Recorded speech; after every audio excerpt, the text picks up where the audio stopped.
Welcome to Home Biz Tax Talk. My name is Lysandra Everett. I am the Home Biz Tax Lady, where I help home business owners win the tax game. Home Biz Tax Talk airs Monday through Friday, 9 o'clock-ish. And when you tune into my show, you're going to hear about topics that are important to the home business community. Today, I want to talk about the 5-point mid-year home business review. Okay, we are at the middle of the year at the time of this recording, and really this is something that you should do quarterly, but at the most, at the very least, like 2 times a year. Okay, the middle of the year and the end of the year. But you really should be doing this quarterly, okay? If you're gonna be a boss and act like a boss, do quarterly reviews. But all right, so let's talk about the 5 areas that you need to look at for your business. Number 1 is income. How much money are you making? Okay.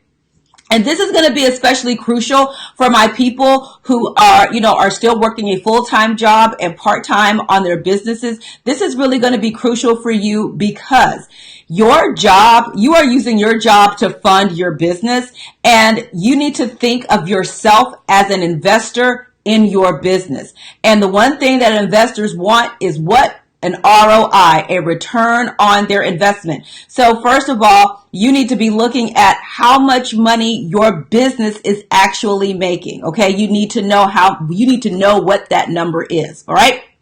So that's number 1, and where it came from. So if you have multiple streams of income, which that is great, you need to know where that money is coming from. Even if you only have one company, you have different products. What products are really making money for you versus which ones aren't. Okay. So it tells you where you can focus to increase your revenue. All right. That's number 1. Number 2 is expenses. How much money are you spending and where is it going to? All right. You look at the tools that you're spending, money for in your business, whether it's tools, that you have a monthly subscription for, a one-time expense, whatever that looks like. Look at what the expenses that you're incurring to run your business, and you look at where you're spending your money and are you getting a return for that investment? If you are using, let's say, some video marketing tool. Oh, here's one, webinar stuff. Okay. So like this is one for me. Okay. I just had a $15 freaking expense come out of my account and I was lit because I thought I had turned that off, but evidently not.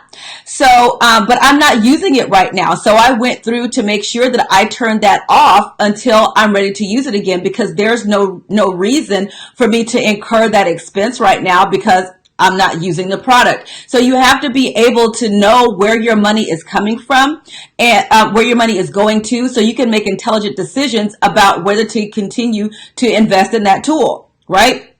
But what happens is we have these automatic payments. We get so used to seeing them going out that we really don't stop and think about, are we getting a return on this investment that we're spending this money on? Okay. If you're hiring a VA, is that VA, with the money that you're spending for a VA, are you seeing that return in revenue? If you're not, then guess what? You might need to cut out that VA, or might need to assign different tasks to that VA so they can help bring in the money that's going to be paying their salaries. Okay. I hope that makes sense. Number 3 is check your profit and loss status. Are you currently operating in profit, or are you operating in the red? So you have to know this because, like I said, especially if you are funding your business with your job, you might be funding your business with credit and loans and stuff. And so you need to know, like, where are you with this, with your profit and loss. And if you're operating at a loss, why? If you're operating in profit, why? Like, that's what you need to do. If you're operating in profit, okay, what do we need to do more of? What do we need to do less of? If you're operating in loss, why? Where are we spending this money? And is it necessary? Now, when you're first getting started in business, yeah, you're going to be operating at a loss because you're going to be investing. However, you need to be making sure that you're getting a return on that investment. You're going to hear me say that a lot. Your profit and loss status. Okay. Number 3 is your cash flow. Okay. Now this is something that a lot of people don't look at. You can either be in positive cash flow or negative cash flow. Positive cash flow is you have money coming in and it's going out slower than it's coming in. Now the reverse of that, if you're spending money faster than you're making it, then you're going to be going out of business. All right. That's the number one reason why people go out of business is because of negative cash flow. All right. Now, you also have to know your cycles in business. You need to know your peak times and your valley times. All right. So we're getting ready to go into the fourth quarter. The fourth quarter is the money spending its time in the United States. Okay. Starting with back to school stuff. That generally starts happening around July. You're going to start seeing back to school stuff. That's going to run through September. Then we're going to run into Halloween stuff. You're going to run into Thanksgiving stuff, Christmas stuff, New Year stuff. So the fourth quarter is where the bulk of the money is spent in the United States.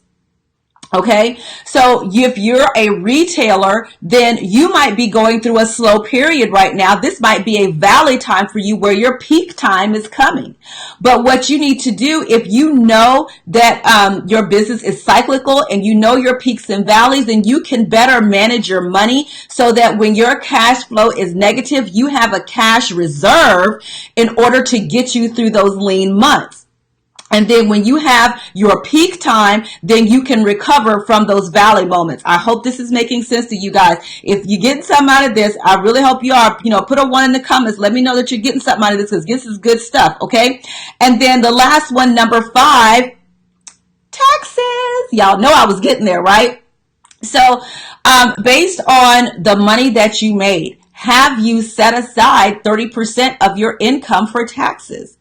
Or have you been pillaging your tax account to pay for stuff? Okay. If you have, you need to put that money back. Okay. So that, you have the money available to write the check come tax time. You've got these estimated, quarterly estimated tax payments. You've got your annual tax payments. And so, like I said, I still get people who really want to fight me on this 30% because they're like, okay, well, if I'm going to withhold 30% of my income from my business, I might as well work a job. Well, if that's your thought process, do you. But I'm telling you that as a business owner, you need to set aside 30% because you have your federal income taxes, you have self-employment tax. 43 states in the United States have income tax, okay? So 9 times out of 10, you got that as well. You have estimated tax payments. Now, on tax day, right? On tax day, you have your current year's tax. Let me tell you about these first 6 months of the year, okay? So this will really put this into perspective for you, all right? So your Q4 estimated tax payment is due January 15th. Then you have your annual tax payment that's due on April 15th. You also have your Q1 estimated tax payment that's due on April 15th. And then your Q2 estimated tax payment is due June 15th. So you got a lot of money that's coming out of your account that first 6 months of the year. And so if you have been diligent enough to save that 30%, then you can just write the check and keep it moving. But if you haven't, that's when you find yourself in trouble. And if you find that you don't need all of that tax money, then hey, you just created your own tax refund. Okay. And you can take that money and go get your life or reinvest it in your business or whatever you do. Okay. You can use it as a cash reserve if you're in a lean time in your business. Right? So those are the 5 things that you need to be looking at right now in your business at this midpoint of the year so that you can really examine the health of your business. You might find that, you know what? I need some help with this. Okay, that you might need to hire a bookkeeper to help you manage your books. That's okay. Getting people to help you is leverage. Like people think if I get somebody to help me that I'm really giving up on my business. No, getting help is leverage and you let people operate in their genius to help you better manage your business. Okay. Your job as a business owner is to go make money for your business. That is your job.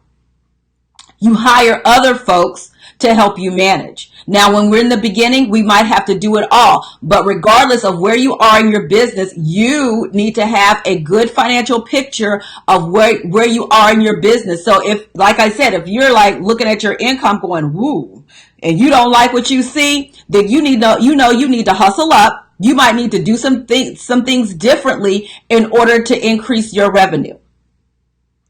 Or, if you're bossing out, you're like, okay, wait a minute. So if we bossing out, where exactly are we bossing out? Is there a particular thing in my business that is bringing in more revenue than something else? Or is there something in your business that you invested in and is really not generating the revenue that you thought it would? You have given it the time, the energy, and the effort, everything that you needed to do to make this work, and it's not working. Okay, then we can scrap that and then put that energy towards the things that really are making us money.